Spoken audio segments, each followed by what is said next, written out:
ଏହା ଭାରତର ଏକ ବିଚିତ୍ର ମନ୍ଦିର, ଯାହାକୁ ତିଆରି କରିବା ପାଇଁ 12 ବର୍ଷ ସମୟ ଲାଗିଥିଲା।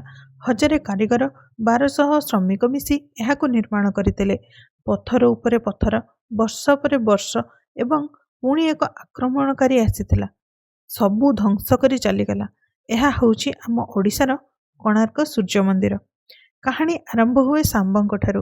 ସିଏ କୃଷ୍ଣଙ୍କର ପୁତ୍ର ଥିଲେ। କୁହାଯାଏ ଶାମ୍ବଙ୍କୁ କୁଷ୍ଠରୋଗ ହୋଇଥିଲା।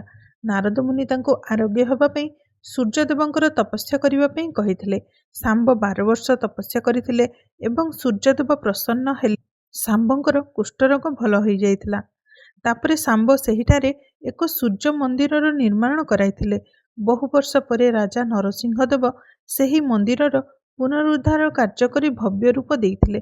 12 ବର୍ଷ 1200 କାରିଗର, 12,000 ଶ୍ରମିକ ମିଶି ଏକ ବିଶାଳ ରଥ ଆକୃତିର ମନ୍ଦିର ତୋଳିଥିଲେ। 24ଟି ଚକ, 7ଟି ଘୋଡ଼ା।